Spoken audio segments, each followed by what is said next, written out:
The Guardian of the Gate. It was some time before the Cowardly Lion awakened, for he had lain among the poppies a long while, breathing in their deadly fragrance. But when he did open his eyes and roll off the truck, he was very glad to find himself still alive. "I ran as fast as I could," he said, sitting down and yawning, "but the flowers were too strong for me. How did you get me out?" Then they told him of the field mice, and how they had generously saved him from death, and the Cowardly Lion laughed and said, "I have always thought myself very big and terrible, yet such little things as flowers came near to killing me, and such small animals as mice have saved my life. How strange it all is!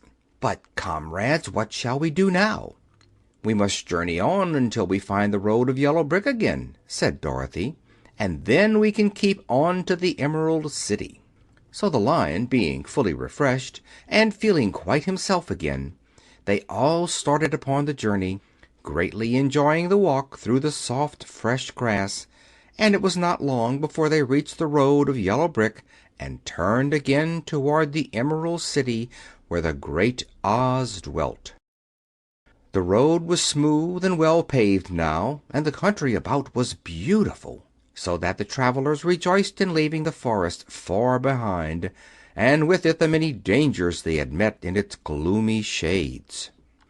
Once more they could see fences built beside the road, but these were painted green, and when they came to a small house, in which a farmer evidently lived, that also was painted green. They passed by several of these houses during the afternoon, and sometimes people came to the doors and looked at them as if they would like to ask questions, but no one came near them nor spoke to them because of the great Lion, of which they were very much afraid. The people were all dressed in clothing of a lovely emerald green color, and wore peaked hats like those of the Munchkins. "This must be the land of Oz," said Dorothy, "and we are surely getting near the Emerald City." "Yes," answered the Scarecrow, "everything is green here, while in the country of the Munchkins blue was the favorite color. But the people do not seem to be as friendly as the Munchkins, and I'm afraid we shall be unable to find a place to pass the night." "I should like something to eat besides fruit," said the girl, "and I'm sure Toto is nearly starved. Let us stop at the next house and talk to the people." So when they came to a good-sized farmhouse, Dorothy walked boldly up to the door and knocked. A woman opened it just far enough to look out, but said, "What do you want, child, and why is that great Lion with you?" "We wish to pass the night with you, if you will allow us," answered Dorothy, "and the Lion is my friend and comrade, and would not hurt you for the world." "Is he tame?" asked the woman, opening the door a little wider. "Oh, yes," said the girl, "and he is a great coward, too. He will be more afraid of you than you are of him." "Well," said the woman, after thinking it over, and taking another peep at the Lion, "if that is the case, you may come in, and I will give you some supper and a place to sleep." So they all entered the house, where there were, besides the woman, 2 children and a man. The man had hurt his leg and was lying on the couch in a corner. They seemed greatly surprised to see so strange a company, and while the woman was busy laying the table, the man asked, "Where are you all going?" "To the Emerald City," said Dorothy, "to see the great Oz." "Oh, indeed!" exclaimed the man. "Are you sure that Oz will see you?" "Why not?" she replied. "Well, it is said that he never lets anyone come into his presence. I have been to the Emerald City many times, and it is a beautiful and wonderful place, but I have never been permitted to see the great Oz, nor do I know of any living person who has seen him." "Does he never go out?" asked the Scarecrow. "Never. He sits day after day in the great throne room of his palace, and even those who wait upon him do not see him face to face." "What is he like?" asked the girl. "That is hard to tell," said the man thoughtfully.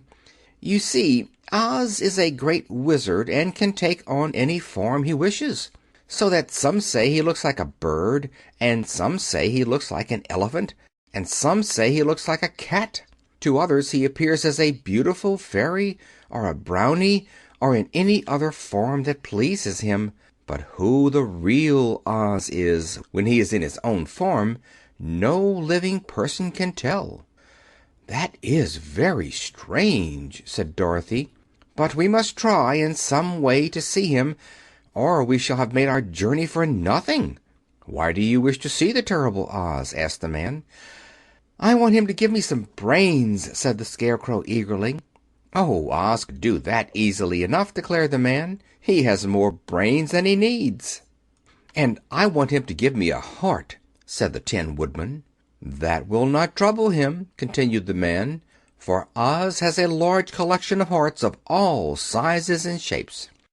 "And I want him to give me courage," said the Cowardly Lion. "Oz keeps a great pot of courage in his throne room," said the man, "which he has covered with a golden plate to keep it from running over. He will be glad to give you some." "And I want him to send me back to Kansas," said Dorothy. "Where is Kansas?" asked the man with surprise.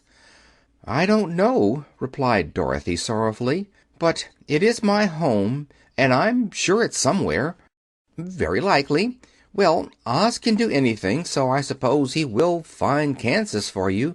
But first you must get to see him, and that will be a hard task, for the Great Wizard does not like to see anyone, and he usually has his own way.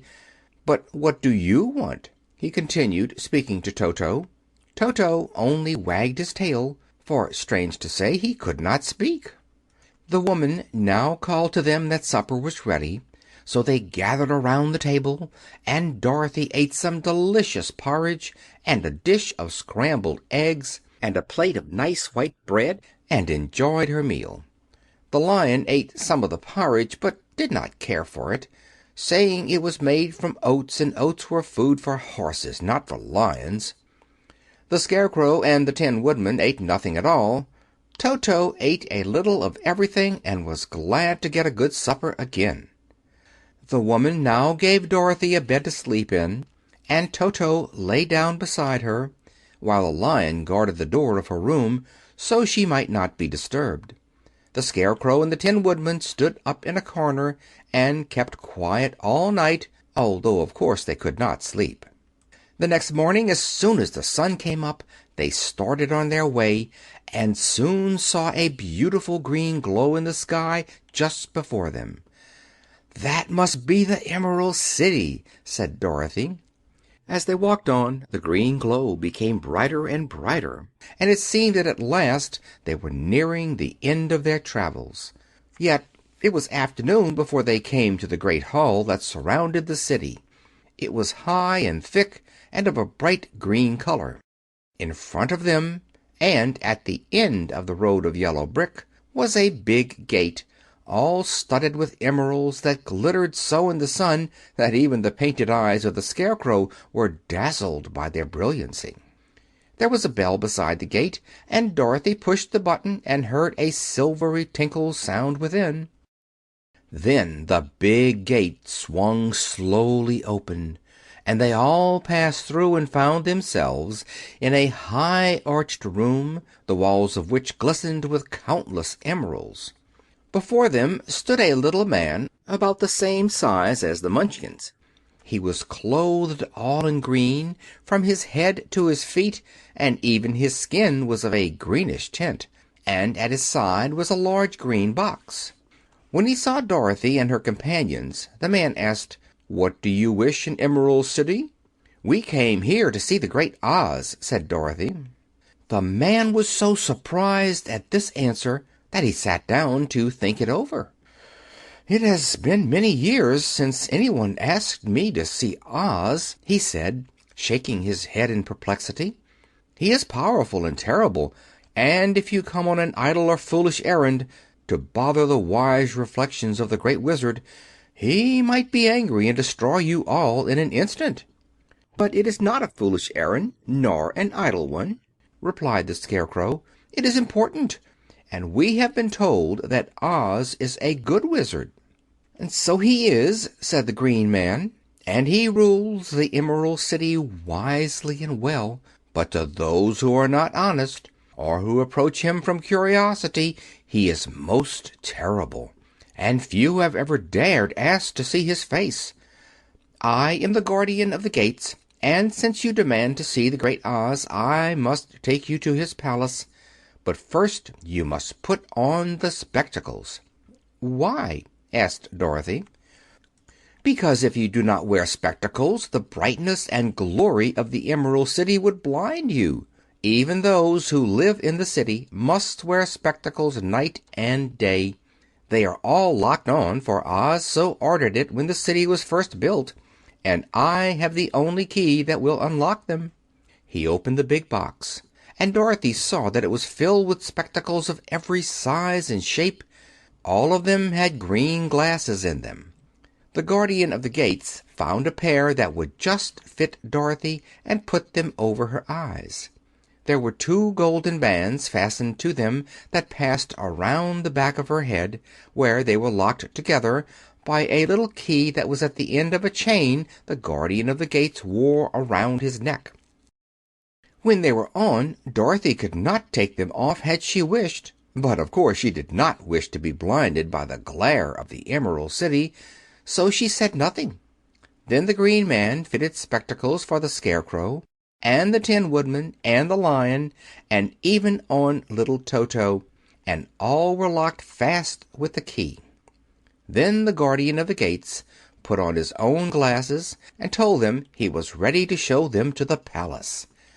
Taking a big golden key from a peg on the wall, he opened another gate, and they all followed him through the portal into the streets of the Emerald City.